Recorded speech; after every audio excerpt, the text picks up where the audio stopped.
One, first and foremost, I want to give all praises, honor, and glory to Yahweh, Bahasham, Yahushai, Bahasham, Bracha Kudash.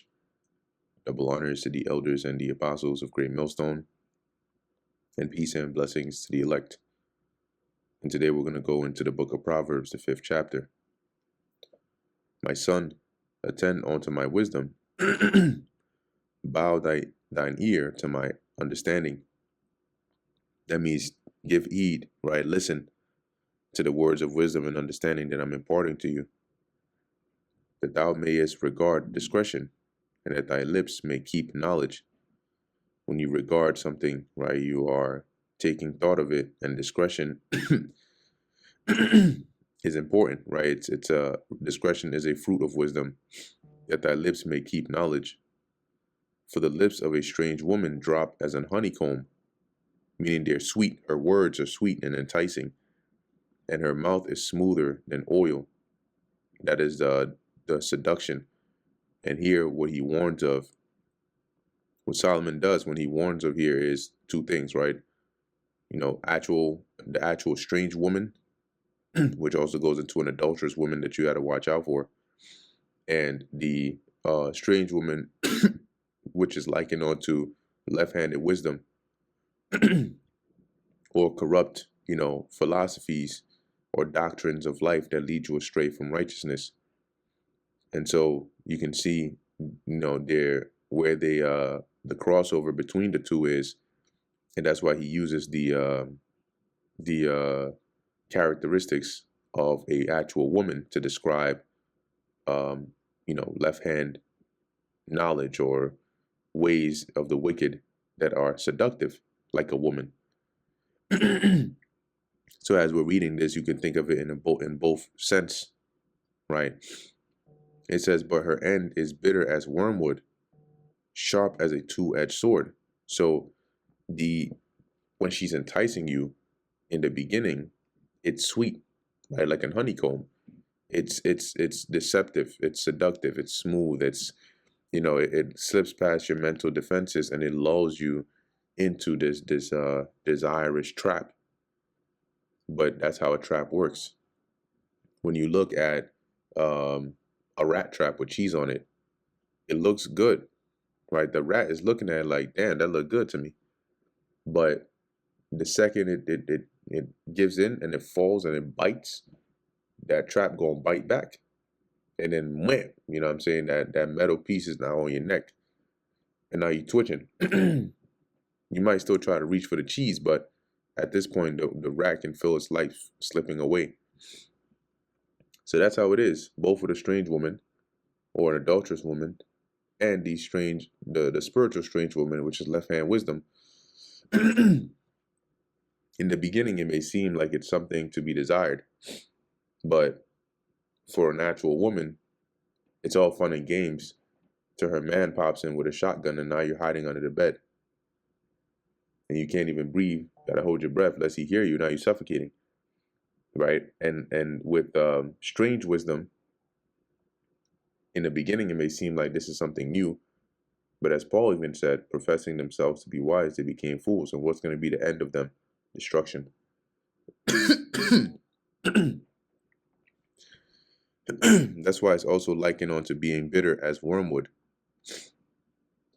Verse 5, her feet go down to death, her steps take hold on hell. See?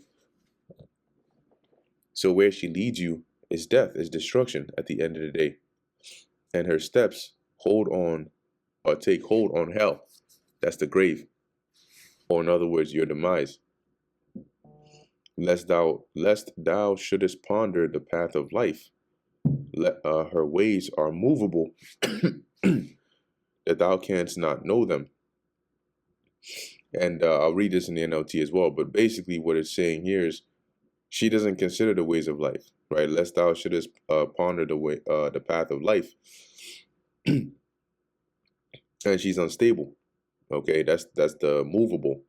So you can't really, you can't know her path. And that's a part of the deception. It says, for she cares nothing about the path of life. She staggers down a crooked trail and doesn't realize it. Hear me now, therefore, O ye children, depart not from the words of my mouth. Remove thy way far from her, and come not nigh the door of her house. See, and that's likened on to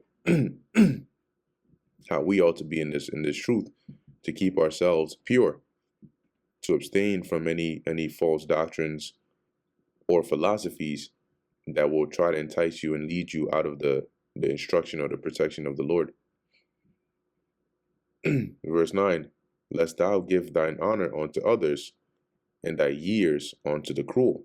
See, and that's basically your honor, which is your reputation, and likewise your years, all the hard work that you've been able to gain or amass, all through this giving in to this strange woman. You end up suffering consequences for that, right? That's your giving your years unto the cruel. Now, whether it's literal adultery and suffering the shame and punishment that comes with that, or spiritual fornication and suffering the divine destruction that comes with that. I think it's in the book of Ezekiel where it mentions that if a righteous man in the end goes astray, all his righteous works will be forgotten. Verse 10, lest strangers, like when you look at Saul, King Saul did, in the beginning, he was spoken well of. He was humble, right? He was good. That's why Samuel loved him. But when most people think about Saul, they think about the Saul that was jealous and envious of David, the Saul that went to seek a witch, the witch at Endor, the Saul that threw a javelin at David, that sought his life. That's the Saul that they think of. And they forget about how he was in his youth. Verse 10, lest strangers be filled with thy wealth, and thy labor be in the house of a stranger, right? Because that's basically, you're going to lose everything, right? Your hard work or all the work, all the things that you work hard for, right? Your wealth, all that's going to be given up. The scriptures say that by means of a whorish woman, a man is brought to a piece of bread. Okay. So those immoral choices that you make, can cause others to benefit from all your hard work instead of you. Okay. Once again, both in a literal sense, but also in the spiritual sense. So you want to keep yourself, especially in the times we're in now. There are a lot of different, ways and left-handed means out here that try to pull you away from what's right. And you don't want to give up, the things that you've worked hard for, right? Hold on to that crown. The scriptures say, right, Yahushua said that, let no man take thy crown. Hold that fast which thou hast. Don't let your labors be given up unto another. And thou mourn at the last when thy flesh and thy body are consumed. See, and that's when you are experiencing that anguish of judgment, because you departed from the righteous woman and you gave heed to that strange woman.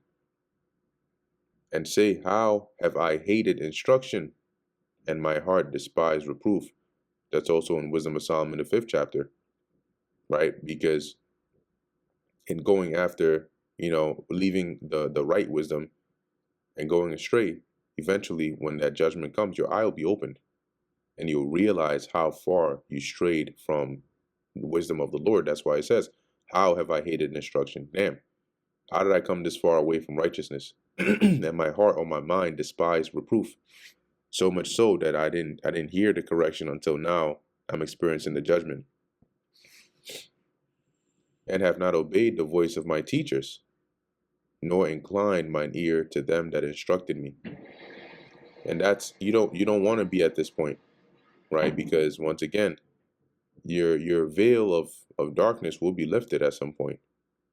But you don't want that moment of realization to be when you're suffering judgment and it's irrevocable. And now you're regretting, damn, I was taught and instructed in what to do. I knew the truth. I knew the right path, and I forsook it. And now look at me. I was almost in all, it says, I was almost in all evil in the midst of the congregation and assembly. It says here, I have come to drink, or I have come to the brink of utter ruin, and now I must face public disgrace. Verse 15, drink waters out of thine own cistern, and running waters out of thine own well. And here, from verse 15 to 18, what Solomon is doing is he's using a metaphor, right? He's speaking in this way, but this is a metaphor, for of drinking water, or water from wells and fountains. And he's using this on a literal level to urge, marital fidelity. That's your, don't go dealing with strange women. Okay. Where the cistern, when it talks about your own cistern and your own well, that signifies your wife, right? And the waters that come from it, when you drink of those waters, is you dealing with her. But on a spiritual level, who is, likened onto being our wife? Wisdom.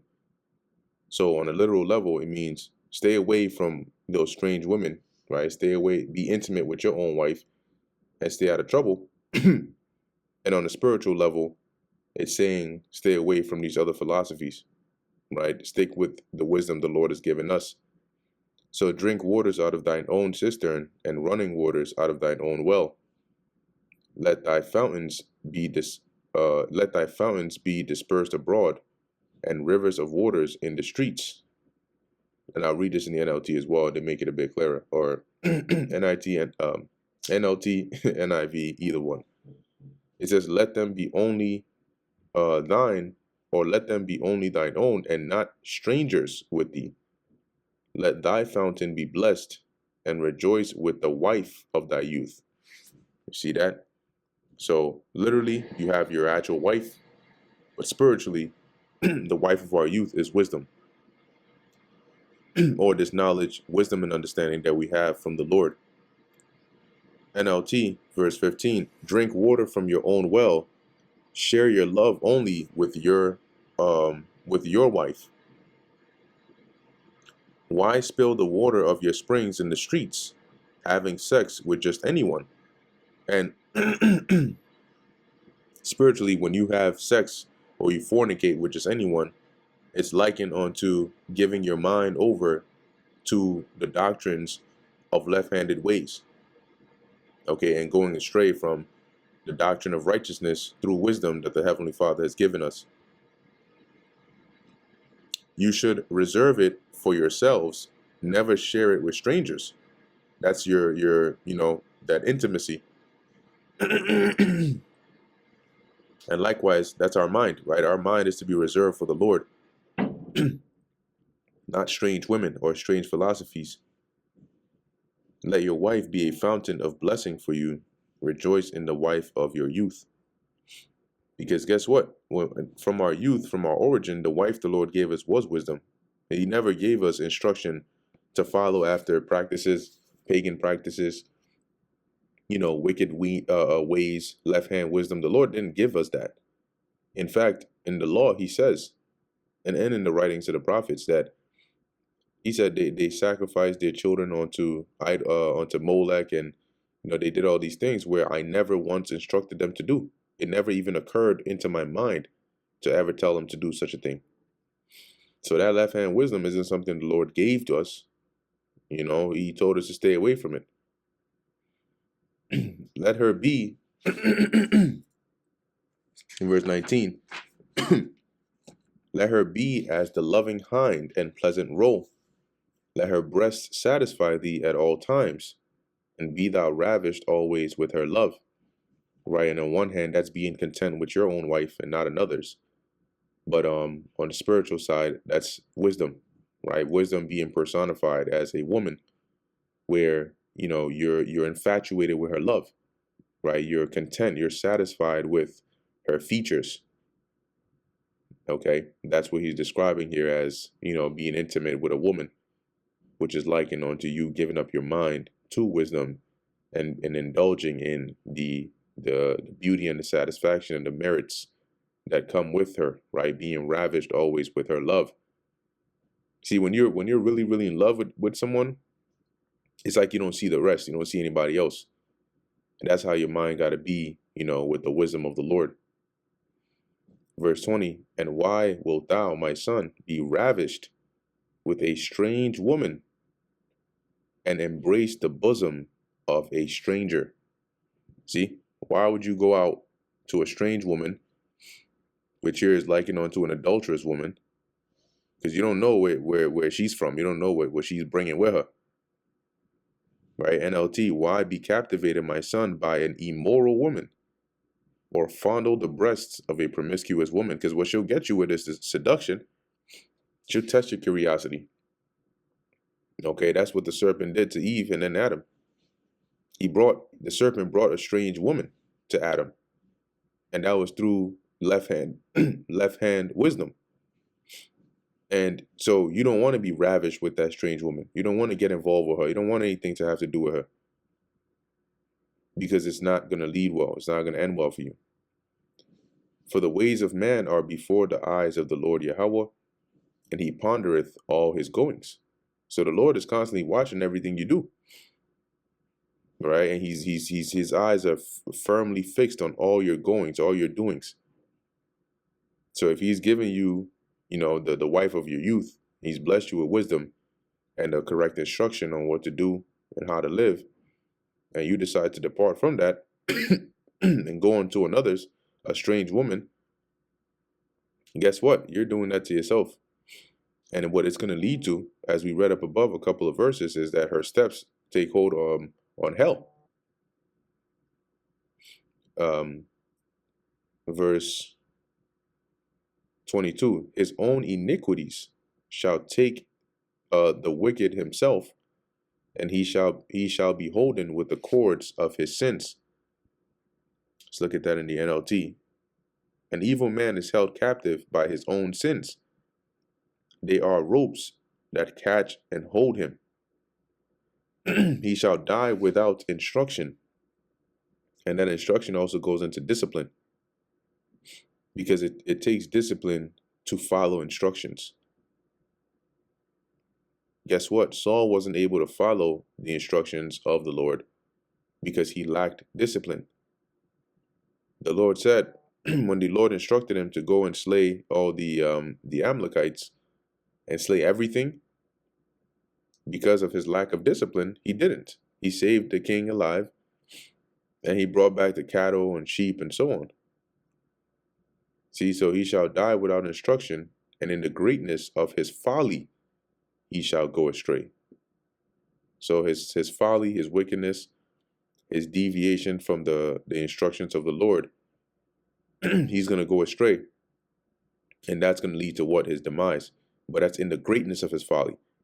Because sometimes the Lord will allow you to continue to wax worse and worse and worse till you hit a certain measure. And at that point, being completely gone astray, the judgment will come upon you. And that brings us to the end of the book of Proverbs, the 5th chapter. Lord willing, that was edifying to the elect. In closing, I want to give all praises, honor, and glory to Yahweh, Bahasham Yahushai, Bahasham Brachah Kudash. Until next time, Shalom.